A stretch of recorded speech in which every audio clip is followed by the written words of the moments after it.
Hi everyone, good morning. Myself Divya. Welcome to my new channel, Diva Smart Class. So today we'll study the poem Amanda, which is class 10th poem, and let's see what is given in this poem and what the poet want to say us. So this poem is Amanda. It's a poem in which a girl is struck by or scolded by her mother. So let's see what is given in this poem. First of all, we'll see what is the introduction of the poem, means what is given actually given in this poem. So this poem is composed by Robin Klein and has expressed the view of a little girl, Amanda, who is constantly pointed out by her mother for making mistake which she considers show as they are not a part of code of good conduct laid out by the society in which we live. Let's see the theme of this poem. The theme of the poem, Robin Klein's poem Amanda, it's a childhood, innocence, and the challenges of maturing. Now this again I am repeating the theme is the childhood, innocence, and the challenge of maturing. The poem tells the story of a little girl named Amanda as she faces the difficulties of growing up when her mother expects her to behave responsibly and she desires to escape from the duties of growing up. The poem emphasizes the battle to maintain the freedom and joy of childhood when adult duties start to take control. मतलब इस poem में जो है हमारे बताया गया है कि जो एक लड़की है अमांडा, वो बहुत सारी डिफ़िकल्टीज जब वो थोड़ी बड़ी होती है, धीरे धीरे बड़ी होती है, तो बहुत सारी डिफ़िकल्टीज फेस करती है। जब उसकी मदर जो है एक्सपेक्ट करती है उससे कि वो रिस्पॉन्सिबल बिहेव करे, तो वो क्या करती है, वो अपनी डिज़ायर एक्सप्रेस करती है कि वो भाग जाना चाहती है इन सारी ड्यूटीज़ से, और वो चाहती है कि वो अपनी मेंटेन जो चाइल्डहुड की फ्रीडम है और जॉय है उसको मेंटेन रखना चाहती है। और इसी बैटल को जो है इसमें इन्होंने डिस्क्राइब किया गया है। सो let's see what is given. Let's see the explanation part wise by stanza by stanza and the difficult words also. So the poem is started from the don't bite your nails, Amanda. Don't hunch your shoulder, Amanda. Stop that slouching and sit up straight, Amanda. There is a languid emerald sea where the sole inhabitant it may murmured drifting blissfully. Now you see in this stanza, आपने देखा है कि इस stanza में जो 4 lines हैं वो क्या है, वो विदाउट ब्रैकेट है, और जो 3 लाइन्स है there is language to blissfully, ये आपकी ब्रैकेट में है। मतलब ये इमेजिनेशन है जो ब्रैकेट में लिखा है कि अमांडा की इमेजिनेशन है, अमांडा सोच रही है और ऊपर जो है उसकी मदर जो है उसको डांट रही है। सो let's see the word meaning what is given. Hunch means होता है बेंड, मतलब हल्का सा मुड़ा हुआ या झुका हुआ. स्लचिंग होता है सिटिंग अ लेज़ी वे, जब इंसान लेज़ी वे पे बैठा रहता है और कोई काम नहीं करता है, लेज़ी बैठा रहता है, दैट इज़ स्लचिंग. लैंग्वेज मतलब होता है रिलैक्स्ड, एक बहुत ही फ्रीली और बहुत ही रेस्ट पोजीशन में रहना. एमराल्ड होता है यहाँ पे ग्रीन कलर से लिया गया है. एंड इनहेबिटेंट होता है रेजिडेंट, मतलब वहाँ रहने वाला. ड्रिफ्टिंग मतलब होता है crowded slowly by the water, मतलब कि पानी की सहायता से धीरे धीरे से उसको लेकर बहाव में लेकर जाना. ब्लिसफुली मतलब होता है happily. So let's see the explanation what is given in this stanza. The poet is describing Amanda, a little girl who is always pointed out by her mother for her mistake and how she imagines herself life to be. अब यहाँ पे जो poet है वो describe कर रहा है कि एक बच्ची है अमांडा, छोटी सी बच्ची है जो कि हमेशा अपनी मदर जो है उसकी मिस्टेक्स पे पॉइंट आउट करती है उसको, और वो लड़की जो है वो अपने आप को इमेजिन करती है अपनी लाइफ में कि वो ऐसा होना चाहती है, वो एक ऐसी इंसान है. सो let's see what is given. The poet says that the mother is pointing out Amanda for biting nails.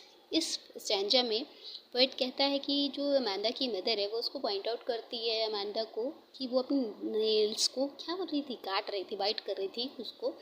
And which is a bad habit, जो कि एक बुरी आदत है, इसलिए उसकी मम्मा उसको क्या कहती है, don't bite your nails. Next she ask her to sit straight, और दूसरे वो कहती है कि तुम जो है ना सीधे बैठो, क्योंकि वो क्या हो रही थी, बेंड होकर बैठ रही थी, बार बार मुड़ के बैठ रही थी. तो ऑलमोस्ट सारी मम्मियाँ हम लोग की क्या करती हैं, वो हमारे बेंड होकर बैठने पे हम लोग को डांटती हैं. तो यहाँ पर उसकी मम्मा भी जो अमांडा की मदर है वो भी क्या कह रही है कि उसे स्ट्रेट मतलब सीधा बैठने के लिए बोल रही है, विदाउट बेंडिंग हर शोल्डर, अपने शोल्डर को बेंड करने की के बिना, मतलब कि ये कह रही है कि अपने जो शोल्डर है उसको बेंड मत करो और बिल्कुल स्ट्रेट बैठो। क्योंकि अमांडा जो होती है उसकी क्या है, who has the habit of bending her shoulder and sitting lazily is being pointed out because her mother want to sit in the right posture. Amanda क्योंकि क्या होती है कि वो उसकी आदत होती है कि वो क्या करती है, अपने शोल्डर को झुका लेती है और फालतू में फ्रीली लेजी जैसे बैठी रहती है। इसलिए उसकी मम्मा क्या करती है, उसको पॉइंट आउट करती है और कहती है कि भाई सीधे पोस्चर में बैठो, वरना क्या हो जाएगी, बॉडी बेंड हो जाएगी। At this point of time when she is being scolded bye her mother, अब जब उसकी मम्मा उसको सुना रही है भाई कि तू सीधे बैठ बेटा सीधे बैठ, ये जब सुना रही है तो हमारी हमारी अमांडा क्या सोच रही हैं, हमारी अमांडा क्या करती हैं, वो इमेजिन कर रही हैं अपने आप को। She imagines herself to be a deep green tree. अब वो अपने आप को इमेजिन कर रही है कि वो क्या है, एक बहुत से गहरे हरे समुद्र में। She says that she wants to be only resident of this beautiful green sea. अब वो कहती है कि वो सिर्फ ना एक अकेला रेजिडेंट, एक अकेला रहने वाला उस ब्यूटीफुल ग्रीन सी में रहने वाला जो है बनना चाहती है। And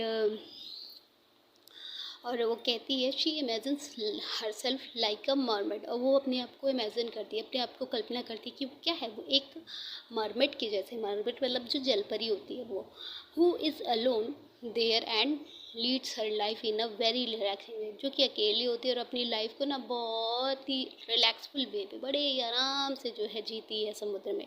she says that she wants to be a carried away by the current of water and feel the relaxing environment there. अब वो कहती है हमारी अमांडा कि वो चाहती है कि वो वाटर के करंट्स के थ्रू क्या है, बहती जाए और अपने आप को रिलैक्सिंग फील करें और रिलैक्सफुल एटमॉस्फेयर में, इन्वायरमेंट में आराम से रहे। हाँ, so she don't want to be interrupted by anyone any other else. So let's see what is the literary devices is given in this poem, this stanza. So you see in the first line, don't bite and don't hunch. आपने देखा कि don't bite भी है, don't hunch भी है, मतलब don't का use हुआ है हमारे टू लाइन्स में। So this is use of anaphora, क्योंकि टू और मोर देन लाइन में जब आपका फ्रेज सेम फ्रेज जब रिपीट होता है तो क्या होता है, एनाफोरा होता है। Now let's see, assonance is also use here. You see the vowel sound O, don't hunch your shoulder, तो आपने देखा डोंट में ओ है, योर में ओ यू है, शोल्डर में ओ यू है। तो ये जो वोवेल है क्या यूज़ हुआ है, ओ साउंड का हमारा कई बार यूज़ हुआ है। तो यहाँ पे क्या है, ये है assonance. Now will see the rhyme scheme. Rhyme scheme यहाँ पे है A B A. Now see I just tell you, you see in the stanza here given Amanda, Amanda मतलब ए टी, फिर है straight B, then Amanda, then A है आपका, तो यहाँ पे आपका दिया हुआ है, देन आपका सी मी ब्लिसफुली दिया हुआ है। So you see here A B A and C.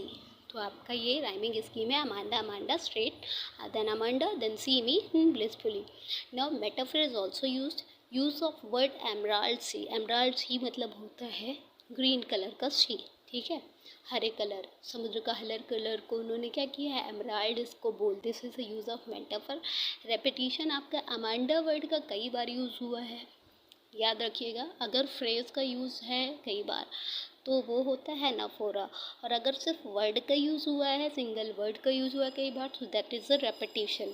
Imaginary है क्योंकि ड्रिफ्टिंग ब्लिसफुली एक तरह की कल्पना है, और हम वो इमेजिनेशन अपने माइंड में लेके चलते हैं कि पानी का जो बहाव है वो उसको हैप्पीली उसको बहा कर लेके जा रहा है। एलिट्रेशन है stop that slouching and sit up, तो जो स्टॉप है एज, स्लॉचिंग है एस, एंड शिट का भी एस जो है वो कई बार रिपीट हुआ है S. So this is the use of alliteration. Allusion use हुआ है क्योंकि ये मरमेड को जो है हम जानते हैं कि ये इमेजरी क्रिएचर है, जलपरी के लिए यूज़ किया जाता है, और जो कि इमेजरी क्रिएचर है, तो जब इमेजरी क्रिएचर जो है हमारी पोएम में यूज़ होती है वहाँ पे एल्यूजन होता है। So this stanza has finished. Now let's start the second stanza. Did you finish your homework, Amanda? Did you tidy your room, Amanda? I thought I told you to clean your shoe, Amanda. I am an orphan roaming the street. I patterned soft dust which my hushed bare feet. The silence is golden, the freedom is sweet. Now let's see the word meaning. Orphan, it means the child whose parents are dead. Orphan होता है वो अनाथ बच्चा जिसके parents जा चुके हैं. And host मतलब होता है क्वाइट एंड स्टिल प्लेस, मतलब बहुत शांत स्थान. Now let's see the explanation of this poem this stanza. Here the poet says that Amanda's mother is inquiring her about whether she has done her homework or not. अब यहाँ पे Amanda की mummy, जैसे कि हम लोग की मम्मी, जैसे हम लोग की भी मम्मियाँ जो हैं हम लोगों से क्वेश्चन पूछती रहती हैं कि भाई तुमने अपना होमवर्क किया या नहीं किया, तो ऐसे ही अमांडा की मम्मा भी इधर उससे क्वेश्चन पूछती है. And then she ask her whether she has clean her room और नॉट. और उसके बाद वो पूछती है कि तुमने अपना रूम जो है साफ़ किया या नहीं किया है. And after this moreover she also reminded to clean her shoes. और उस पर भी और उसको याद दिलाती है कि तुमने अपने शूज़ जो है तुम्हें अपने शूज़ भी क्या करने हैं, तुम्हें साफ़ करने अपने shoes. So here we can see that the mother is constantly asking Amanda's question regarding her homework being done or not, or whether she had cleaned up her room or shoes or not. But on the other hand, while Amanda is listening to her mother instruction, लेकिन दूसरी ओर हमारी Amanda जो कितनी मम्मा का instruction सुन रही होती है, she imagines herself to be on or shoes or not. But on the other end while Amanda is listening to her mother instruction, लेकिन दूसरी ओर हमारी अमांडा जो कितनी मम्मा का इंस्ट्रक्शन सुन रही होती है, she imagines herself to be an orphan. वो अपने आप को इमेजिन करती है कि वो एक ऑर्फन है who is roaming in the street, और जो कि स्ट्रीट में घूम रही है. This means that she imagines if she would have been without parents he would have walk freely in the street. और यहाँ पे वो इमेजिन करती है, इसका मतलब ये है कि वो अपने आप को कल्पना करती है कि अगर वो विदाउट पेरेंट्स होती तो क्या करती, आराम से फ्रीली जो है वो स्ट्रीट में वॉक करती. She would have drawn design on the dust of dust with her uncovered feet. और डस्ट पे वो अपने पैरों से जो है डिज़ाइंस बनाती. और जो इसके जो फीट होते हैं जो कि अनकवर्ड होते हैं, क्योंकि वो बेयर फीट चल रही होती है, तो वो क्या हो जाएंगे, काफ़ी जो है उससे धूल से कवर्ड हो जाएंगे. So we can see that she think opposite to her mother. And यहाँ पे आप देख सकते हो कि जो अमांडा है वो टोटली उसकी मम्मी से बिल्कुल अलग होती है. कहाँ उसकी मम्मी उसको साफ़ रखने के लिए सोचती है और कहाँ अमांडा जो है हमारी वो धूल में खेलना चाहती है. तो यहाँ पे मदर क्या करती हैं, her mother want her to keep everything neat and clean. उसकी मम्मा का तो चाहना है कि भाई वो हर चीज़ को साफ स्वच्छ बिल्कुल नीट एंड क्लियर रखे, जैसे कि हम लोग की मम्मियाँ भी ऐसे ही करती हैं, भाई कौन गंदा रखना चाहेगा. But Amanda wants to play in the dust. लेकिन हमारी अमांडा क्या है, हमारी अमांडा भी बिल्कुल आप लोगों के जैसी है, मतलब आप सबसे जैसी है, क्योंकि वो डस्ट पे ही खेलना चाहती है, वो भी bare फीटेड.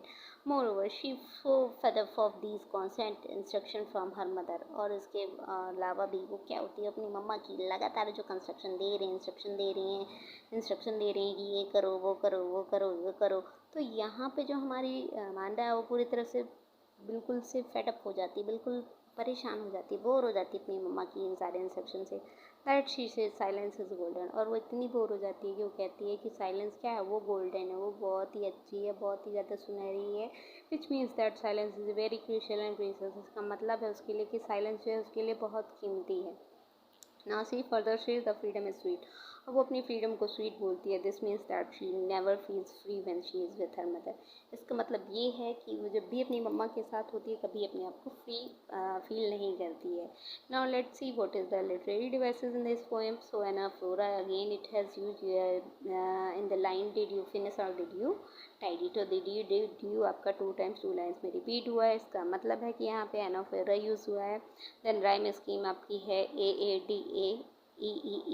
Amanda Amanda shoe Amanda and street and feet and sweet. Assonance use हुआ है भाई, क्योंकि वोबल साउंड जो ओ है हमारा थॉट में, टोल्ड में, यू में, योर में, सूज में. आप देखेंगे कि ओ जो है वर्ड के मिडिल में आया हुआ है ये चारों पांचों शब्दों में. और जब आपका wobble middle of the word आता है कई सारे वर्ड्स में तो वहाँ पे एसोनेंस होता है. Now repetition is also use because Amanda is use too many times. metaphor because the silence is a golden and freedom is a sweet. freedom को उन्होंने sweet कहा है, silence को golden कहा है. गोल्ड से इसको कहा हुआ ऐसे कंपेयर ना करते हुए उसको एक्चुअली गोल्ड कह दिया है, प्रीशियस कह दिया है. तो यहाँ पे आपका metaphor भी यूज़ हुआ है. Now let's come to the next standard that is don't eat that chocolate Amanda. Remember your acne Amanda. Please look at me when I am speaking to you, Amanda. I am Rupenjal. I have not a career. Life in a star is tranquil and rare. I'll certainly never let down my bright hair. यहाँ पे हमारी जो Amanda है, let's see the word meaning first. Acne मतलब होता है भाई pimples जो गालों में निकल आते हैं। बहुत सारे लोग बच्चों के चीक्स में जो है पिंपल जो एक्ने वो देखने मिलता है। रूपेंजिल होती है एक फेरी टेल में गर्ल होती है जिसके बहुत ही सुंदर लंबे बाल होते हैं जो कि अपने बालों को टाल से नीचे कर देती है, जिससे वो जो विच है, जो चुड़ैल है, वो ऊपर चढ़ जाती है। वो रूपेंजिल है यहाँ पे। ट्रैंकिल मतलब होता है काम एंड क्वाइट, शांत बिल्कुल रहने वाला। एंड रेयर मतलब होता है अनकॉमन, असामान्य। भाई कॉमन नहीं, असामान्य भाई, अनकॉमन है वो जिसको हम पा नहीं सकते, कॉमनली हमें देख नहीं सकते हम जैसे। So now let's see the explanation of this poem. The poem is saying here, next Amanda mother is disallowing her to eat chocolate. अब यहाँ पे उसकी मम्मा, जैसे मोस्टली आप लोग की मदर भी कहती है don't eat extra chocolate, excessive chocolate, तो यहाँ पे अमांडा की मदर भी बोलती है भाई कि तुम ज़्यादा चॉकलेट मत खाओ। And she reminding her of her pimples, और वो जो अमांडा की मदर है वो अमांडा को उसके पिंपल्स को भी याद दिलाती है कि तुम्हारे फेस में क्या होते हैं, पिंपल्स निकल आते हैं चॉकलेट खाने से, इसलिए तुम चॉकलेट मत खाओ। At last she scold her for not paying attention to what her mother says. अब यहाँ पे जो है जब वो नहीं सुनती है तो अमांडा की मदर उसको बहुत तेज से डांटती है और कहती है कि तुम मेरी बातों पे ध्यान नहीं देती हो। At this moment Amanda imagines herself to be Rapunzel, और इस समय अमांडा जो है अपने आप को इमेजिन करती है कि वो रिपेंजल है। And Rapunzel was a character from a fairy tale that was captured in the tower by witch. एक रिपेंजल एक कैरेक्टर है फेरी टेल का जिसको विच ने एक टावर में जो है कैद कर दिया था। And witch use to climb the tower with the help of her long hair. अब वो जो चुड़ैल थी वो उसके बालों को पकड़ कर ही जाकर टावर में चढ़ जाती थी। और तो इसलिए जो हमारी अमांडा है तो वो चाहती है कि वो रिपेंजल हो जाए। एंड जो है क्योंकि वो फील करती है कि जो लाइफ इन द टावर जो है विल बी पीसफुल, कि टावर में जो लाइफ होगी वो पीसफुल होगी, कोई उसे रोकेगा नहीं, टोकेगा नहीं, बोलेगा नहीं कुछ। And then she thinks she will be free and live in a peaceful environment in the tower. और वो सोचती है कि वो फ्री रहेगी और एक पीसफुल एनवायरनमेंट में टावर में रहेगी। और वो यहाँ पे कंफर्म भी करती है कि वो कभी भी अपने बालों को विंडो के थ्रू बाहर नहीं करेगी जिससे कोई व्यक्ति या कोई उसे डिस्टर्ब करने के लिए टावर में पहुंच जाए। Now let's see the literary device. Literary devices, क्योंकि यहाँ पे फेरी टेल की रिपेंजल का नाम लिया गया है तो ये आपका एल्यूजन यूज़ हुआ है, क्योंकि जब भी कोई आपकी कहानी से मिस्टीरियस कैरेक्टर लिया जाता है तो वहाँ पे आपका एल्यूजन हो जाता है। राइमिंग स्कीम है आपकी A A B A A F A G जैसे Amanda Amanda you and Amanda then hair rare hair.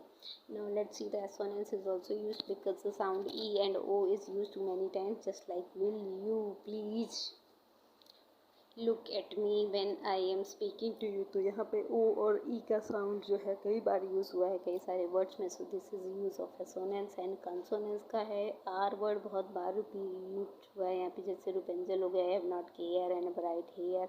तो आर का रेपिटेशन बहुत बार हुआ है. So this is the use of consonance. And repetition तो हुआ ही है क्योंकि अमांडा वर्ड यूज़ हुआ है. Now last poem, last Strange of this poem. Stop that sulking at once, Amanda. You are always so moody, Amanda. Anyone would think that I nagged you at Amanda. Now sulking. sulking means होता है bad mood में, बुरे mood में रहना. Moody मतलब होता है unstable, कभी भी स्थिर ना होना. नैग मतलब होता है हैरेस करना, किसी को प्रताड़ित करना. सो let's see the explanation of this poem stanza. Amanda's mother now warned her for behaving a very odd manner. अब अमांडा की मम्मा जो उसके ऑड मैनर पे बिहेव कर रही है, अमांडा उस पर बहुत गुस्सा होती है और उसे वार्न करती है. She ask her to stop being a bad mood, और उससे बोलती है कि भाई अपना ये बुरे मूड में रहना बंद करो. मोर ओवर शी ब्लेम्स, और फिर वो उसको ब्लेम करती है कि अगर तुम इस तरह का अनस्टेबल मूड रखोगी, तुम्हारा ये मूड ऐसे ही चेंज होता रहेगा तो जो है उसमें लोग जो है वो मुझे ही बुरा कहेंगे. And she also scolded her by saying that her behavior will one day make people think that Amanda was constantly being harassed by her mother. वो इससे चिल्लाते हुए कहती है, दौड़ते हुए कहती है कि तुम्हारे इस बिहेवियर के कारण लोग तो यही कहेंगे कि मम्मा जो है उसको हैरेस करती है, उसकी मदर जो है बहुत हैरेस करती है और इसलिए तुम ऐसी हो. So here we can say that though Amanda is always pointed out by her mother on every small thing, कि यहाँ पर आपने देखा कि अमांडा हर किसी चीज़ पर मम्मी जो है उसकी वो उसको हर चीज़ में पॉइंट आउट करती रहती हैं. But she can't react to this, लेकिन वो उन सारी चीज़ों पर रिएक्ट नहीं कर सकती है. If she reacts to this, अगर वो इन सारी चीज़ों की ओर रिएक्ट करती बाय गेटिंग इमोशनल होकर, भावुक होकर अपनी मम्मा की उसे, then her mother takes this against, तो उसकी मम्मा क्या करती है, अगर वो कुछ भी बोलती है तो उसकी मम्मा उसको बिल्कुल अगेंस्ट लेती और उसको बोलती कि बहुत प्राउडी है, और फिर उसको डांटती कि that she should have not behave like this, कि उसे ऐसे बिहेव नहीं करना चाहिए। नहीं तो लोग क्या सोचेंगे कि अमांडा मदर क्या है, is very dominating towards their child, कि वो बहुत डोमिनेटिंग है अपने चाइल्ड के लेकर। Now let's see the literary device. Literary device, stop that sulking. S is repeated 2 times in the starting of the at the starting of the word. So this is a use of alliteration, and the repetition. Amanda is used. Rhyme is cream is AAHA, and you. Now I think you have understood this poem. Next poem in next video. Thank you and have a nice day.